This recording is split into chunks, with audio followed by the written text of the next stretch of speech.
भारतीय संविधान की ये जो सीरीज चल रही है उत्तर प्रदेश पुलिस के लिए, एसएससी, रेलवे के लिए, इसमें आज हम एक नए टॉपिक को पढ़ेंगे, नए विषय को पढ़ेंगे। टॉपिक है बाल्कन प्लान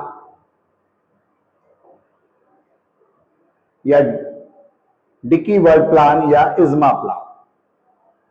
हुआ क्या, भारत की आजादी को लेकर लगातार कोई ना कोई प्लान आ रहे थे। ऐसे ही लॉर्ड माउंटबेटन ने डिकी प्लान दिया। माउंटबेटन ने डिकी वर्ल्ड प्लान दिया और भारत की आजादी से संबंधित था ये प्लान, तो उन्होंने इसको अपनी एक रूपरेखा देकर तैयार किया और इसमें अपने साथ दो लोगों को और शामिल किया था। ये थे हेस्टिंग्स इज्मा और जॉर्ज एविल। ये तीन लोगों की एक समिति बनी और इस तीन लोगों की समिति ने डिकी वर्ल्ड प्लान बनाया, जिसे हम लोग इज्मा प्लान या बाल्कन प्लान भी कहते हैं। बाल्कन प्लान क्यों कहते हैं? क्योंकि ये बाल्कनाइजकरण को या बाल्कनीकरण को या एक प्रकार से भारत में जनता में संघर्ष को स्टार्ट करा सकता था, इस वजह से इसको बाद में बाल्कनी प्लान भी कहा गया। हम इस प्लान की विशेषताओं को जानेंगे, इसको समझेंगे कि इसमें क्या क्या था और सबसे पहली बात इस प्लान की या इस योजना की थी कि माउंटबेटन ने भारत की आजादी के लिए एक डिकी वर्ल्ड प्लान तैयार किया था। जो मैंने बताया कि माउंटबेटन और उनकी दो लोगों की समिति हेस्टिंग्स इज्मा और जॉर्ज एविल ने मिलकर एक प्लान तैयार किया था, जिसे डिकी वर्ल्ड प्लान कहा गया था। इस योजना में General Hastings Ismay, Sir George Abell और लॉर्ड माउंटबेटन की एक समिति द्वारा तैयार किया गया था ये प्लान। इस योजना को दिल्ली में प्रांतीय गवर्नरों की असेंबली के सम्मुख हेस्टिंग्स इज्मा द्वारा प्रस्तुत किया गया था। इसी कारण इसे इज्मा प्लान या इज्मा योजना कहा गया। फिर से समझिएगा कि माउंटबेटन ने भारत की आजादी के लिए एक डिक्री या डिकी वर्ल्ड प्लान तैयार किया।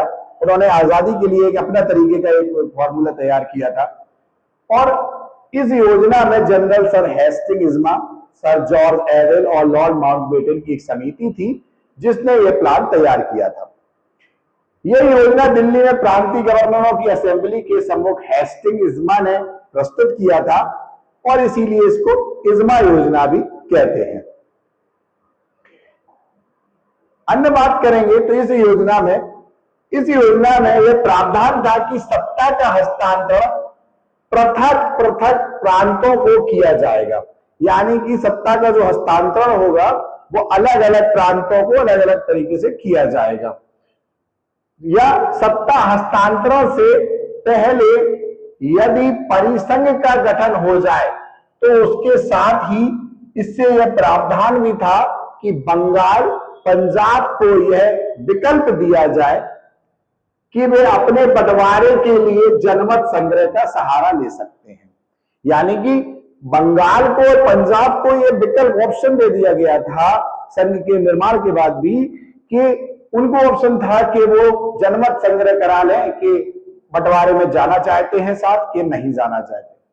साथ ही इस प्रकार देशी रियासतों के साथ भी विभिन्न समूहों को यह छूट होगी कि वे भारत में सम्मिलित होना चाहते हैं या पाकिस्तान में, या फिर वे अपने आप को स्वतंत्र अस्तित्व बनाए रखना चाहते हैं। आप इस प्लान को समझिए, एक प्रकार से ये संघर्ष को बढ़ावा देने वाला प्लान है, लग रहा है पूरी तरह से, कि वो ये कह रहे हैं कि ये प्रावधान है कि सत्ता का हस्तांतरण पृथक पृथक प्रांतों के लिए किया जाए और सत्ता हस्तांतरण से पहले यदि परिसंघ का गठन हो जाए तो उसके साथ ही इसमें ये प्रावधान भी किया गया कि बंगाल और पंजाब, किसको? बंगाल और पंजाब को ये विकल्प दिया गया कि वो जनमत संग्रह करा ले। क्या करा ले? जनमत संग्रह करा ले। ठीक है, जनमत संग्रह करा लें। साथ ही देसी रियासतों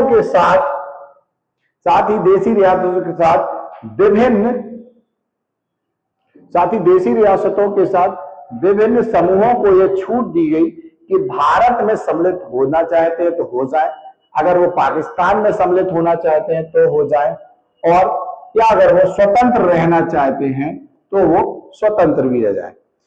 यह एक माउंटबेटन की योजना थी जिसे जवाहरलाल नेहरू ने पूरी तरीके से इसको मना कर दिया, अस्वीकार कर दिया। उन्होंने कहा कि यह योजना का विवरण माउंटबेटन ने जब जवाहरलाल नेहरू को सुनाया था तो उन्होंने साफ तौर पर इसे अस्वीकार कर दिया, तुरंत अस्वीकार किया कि नहीं, ये योजना नहीं चल पाएगी।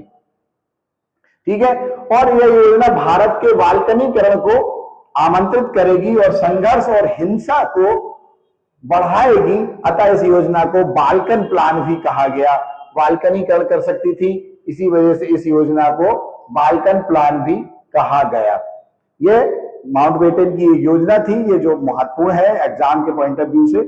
बस ध्यान इतना रखना है कि इस योजना के तहत एक तो प्रांतों को अलग से विकल्प मौजूद कराया गया कि वो भारत में शामिल हो जाए या पाकिस्तान में शामिल हो जाए, या वो स्वतंत्र प्रभार भी रह सकती हैं। वहीं साथ में बंगाल और पंजाब को जनमत संग्रह का ऑप्शन दे दिया गया कि वो जनमत संग्रह कराकर निर्णय ले सकते हैं कि उन्हें कहां जाना है या कहां रहना है। तो इस प्रकार ये हमारा जो बाल्कन प्लान था या डिक्रीवर्ड प्लान था या इज्मा प्लान था, ये इसकी विशेषताएं थी, महत्वपूर्ण विशेषताएं। अगले टॉपिक में हम लोग संविधान सभा के बारे में बात करेंगे और अब हम लोग आगे संविधान सभा के बाद आगे के टॉपिकों पर भी इसी तरह चर्चा करेंगे।